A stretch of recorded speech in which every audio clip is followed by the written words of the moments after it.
In 300 meters, your destination will be on the left. Handa na ba? Minsan, ang tunay na kayamanan ay hindi nakikita sa ginto, kundi sa mga laalang binuo sa mga lugar na nilikha ng kalikasan. Akalain mo may ganito kaganda sa puso ng Nueva Ecija, mga birding limestone cliff, malinaw na ilog, at tahimik na tanawin na parang hinulma para sa soul searching. Kaya tara, samahan nyo kami sa biyahe ni Ho.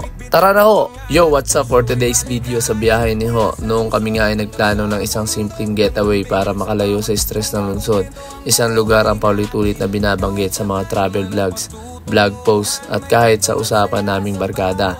Minalungaw National Park sa General Tino, Nueva Ecija.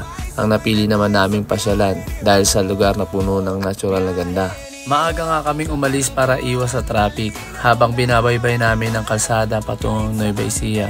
Unti-unting napalitan ang tanawin ng mga gusali at billboard ng mga malalawak na bukirin, palayan at bundok.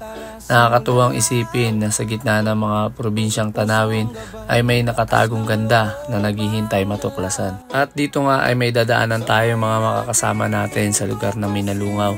At kahapon pa lang ay nauna na silang bumiyahe sa lugar ng Gapan, Nueva Ecija. At dito ay may mga hinanda silang makakain natin ng agahan. Tamang-tama ito sa 3 oras na travel galing Dasmariñas, Cavite. At big shoutout pala kay Kuya Lito at sa butihing asawa niya sa pagtanggap sa amin sa bahay nila. At salamat sa napakasarap na agahan na hinain ninyo para sa amin.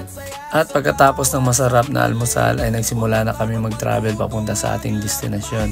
At ma-enjoy na ang araw na ito kahit maulan ang panahon. At sa puntong ito ay nandito na tayo sa mismong entrance ng Minalungaw. At kailangan natin magbayad ng 100 pesos per head. At libre naman ang edad 10 pababa. At pagkatapos natin magbayad ng entrance at mula sa pinaka-entrance ay may 2 minutes pa na pababa para masilayan natin ang Minalungaw National Park. Isa sa highlights ng aming pagbisita dito ay sumakay kami ng isang balsa na gawa sa kawayan habang tinatahak namin ang tahimik na ilog ng Peñaranda.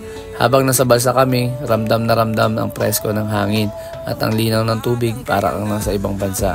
Sa mga nagtatanong kung magkano ba ang rent namin sa balsa at sa mga cottage na meron sila dito, ay 1,200 para sa balsa. Good for 8 person na yon.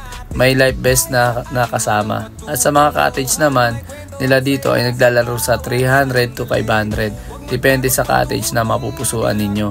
At 50 pesos naman para sa life vest kung ikaw ay magre-rent. Sa mga naghahanap ng konting thrill, pwedeng tumalon mula sa mga limestone cliff papunta sa malamig na tubig ng ilog. Siyempre may safety precaution pa rin tayo dito at mas mainam kung may kasama o guide.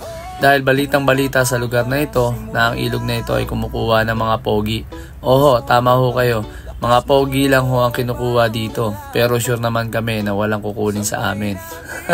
At kung mahilig naman kayo sa photography o simpleng souvenir photos, siguradong mapupuno ang gallery ng phone mo.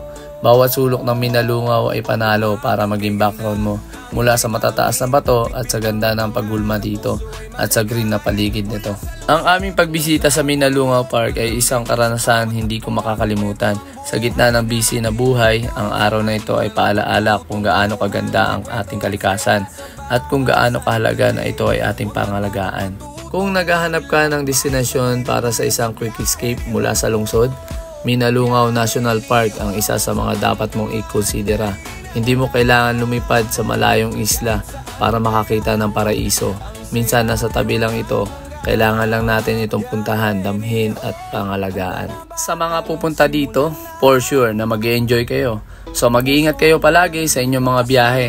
For more biyahe, just follow us sa Biyahe ni Ho and don't forget to subscribe sa aming YouTube channel na Biyahe ni Ho for more. God bless. Bye! Biyahe ni Ho, handa na ba? Tara, simulan na. Puso ang gabay, lakas ng loob ang dala. Sabay nating tuklasin ang mundo sa bawat biyahe ni Ho. Umagang kay ganda, hangin ay malamig, bitbit ang pangarap, puso ay malikain. Mula sa lungsod hanggang sa bundok ng lambing, sa bawat hakbang bagong kwento ang buhay natin. Kahit saan patutunguhan. May kwento at saya sa bawat sandali. Huwag matakot matuto